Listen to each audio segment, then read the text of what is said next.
Hello, nice to meet you again in our English class for 12th grade of SMK. Today we are going to talk about cause and effect part 1. Selamat berjumpa kembali anak-anak sekalian pada pertemuan kita membahas bahasa Inggris untuk kelas 12 SMK. Dan kali ini kita akan membahas topik cause and effect, bagian yang pertama. So, let's start our material for today. We are now in the exploring. We are going to study the following explanation to find out more about expressing cause and effect.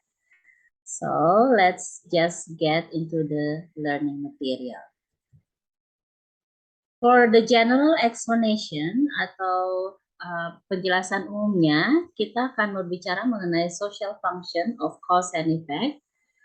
And here we have the social function of cause and effect is to ask and give information showing cause and effect.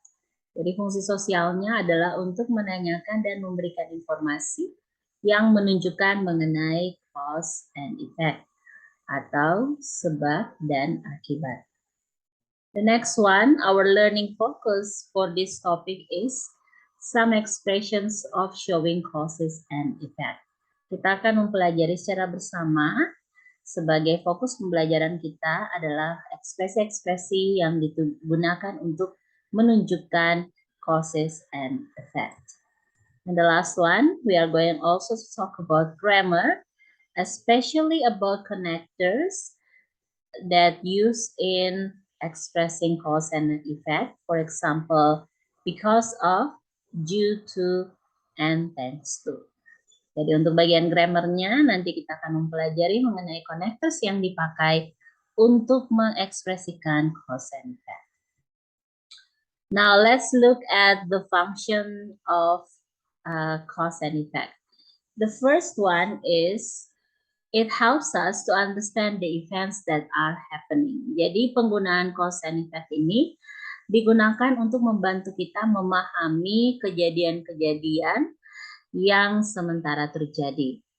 The second one, it helps us to understand what's happening and why it's happening. Yang kedua yang tidak kalah pentingnya bahwa cause and effect ini membantu kita memahami apa yang sedang terjadi dan mengapa hal tersebut terjadi. Now, cause happens first, of course. Jadi, cause atau penyebab itu terjadinya duluan. Yang kedua, tells us why. Dia menjawab pertanyaan tentang mengapa sesuatu terjadi. And the reason why we ask the cause is why did this happen? Jadi pertanyaan atau bentuk pertanyaannya adalah mengapa hal tersebut terjadi. The next one is effect. Effect happens after cause. Jadi efek itu atau akibat terjadi setelah adanya cause atau penyebab. Kemudian poin yang kedua, tells us what happened. Jadi efek ini menyampaikan kepada kita apa yang terjadi, dan untuk menanyakannya kita bisa menggunakan kalimat tanya, what happened? Apa yang terjadi? Now example one for cause and effect here. It rained. It rained is the cause. Jadi hujan adalah penyebabnya. It happened first, terjadinya pertama, and tells us why. Menyampaikan kepada kita mengapa sesuatu terjadi. Carolina got wet. Carolina got wet atau Carolina basah adalah efeknya dari it rain. It happened after cause. Dia terjadi setelah adanya penyebab. And tells us what. Dia menyampaikan kepada kita apa yang terjadi. The second example, Phil stayed up late. Phil terjaga sampai jauh malam. Atau Phil begadang. It is the cause, penyebabnya. It happened first, terjadi pertama kali, and tells us why. Phil was tired in the morning. Adalah efeknya atau akibatnya dari stay up late. It happened after cause, terjadinya setelah adanya penyebab, dan tells us what. Mengatakan kepada kita atau menginformasikan kepada kita apa yang terjadi. Example 3, here are some cause and effect. Now, let's look at these causes. Kita lihat penyebab-penyebab berikut ini. Study hard, forget sunscreen, play in mud. Now, study hard, forget sunscreen, and play in mud, bermain di lumpur, adalah penyebabnya. Efeknya, study hard, belajar keras. Efeknya, get better grades, mendapatkan nilai yang baik. Forget sunscreen, lupa pakai tabir surya. Akibatnya, get sunburned.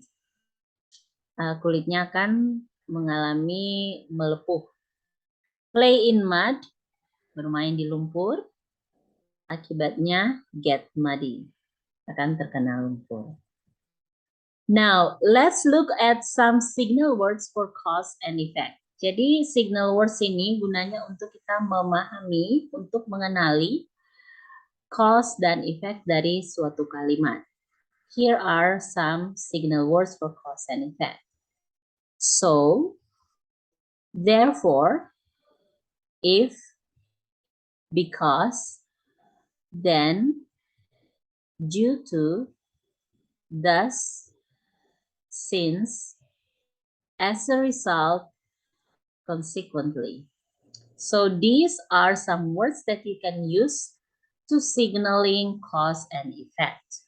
Jadi ini adalah beberapa kata yang bisa kita pakai untuk menjadi tanda signal dari cause and effect. Now here are some examples of signal words that we can use when expressing cause and effect. Ini sekarang beberapa contoh kalimatnya. The first one, Wendy was feeling sick, so she stayed home from school. So the words in green is the cause, and then the word in yellow is the signal word, and the words in red is the effect. Wendy merasa sakit, jadi dia tinggal di rumah dari sekolah. Artinya dia tidak ke sekolah. The second one, the swimming carnival was canceled due to bad weather. Kalau yang ini ada pembalik ya. Yang pertamanya adalah efeknya, the swimming carnival was canceled. Karnaval berenang di cancel atau ditunda. Due to adalah signal words-nya, disebabkan karena bad weather adalah cause-nya. Atau dalam hal ini cuaca buruk. Another examples are the children were hungry because they hadn't eaten all day. Anak-anak merasa lapar karena mereka tidak atau belum makan sepanjang hari. And the last one, since the class worked so hard, the teacher suggested a game. Nah, kalau kita lihat konstruksi kalimat dari kedua ini, bisa kita lihat bahwa ada sedikit perbedaan pada posisinya. Kalau pada kalimat yang pertama, seperti biasa dimulai dengan cause, the children were hungry, and then signal words, because, and then effect, they hadn't eaten all day.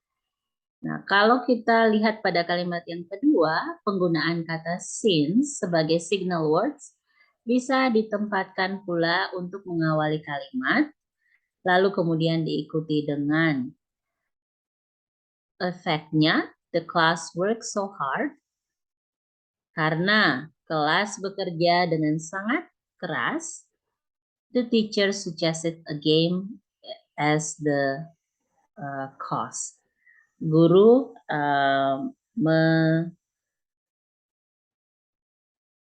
mengajukan ide untuk membuat permainan. So, those are some explanation about cause and effect in part 1. I hope you can get a picture and can understand better about cause and effect, and also about how to use signal words in expressing cause and effect. Later on in the second part, we are going to dig deeper into the grammar that we can use, especially connectors, to express cause and effect. Jadi video pertama ini sampai di sini, mudah-mudahan kalian sudah mendapatkan perasaan atau pikiran atau pemahaman tentang cause and effect, juga tentang penggunaan signal words dalam cause and effect. Nantinya video ini akan dilanjutkan dengan part 2, di mana kita akan lebih mendalami lagi tentang grammar, terkhususnya connectors yang dipakai untuk mengekspresikan cause and effect. Thank you very much for your attention. Goodbye, everyone. Don't forget to study, and see you in our next video. Bye, everyone.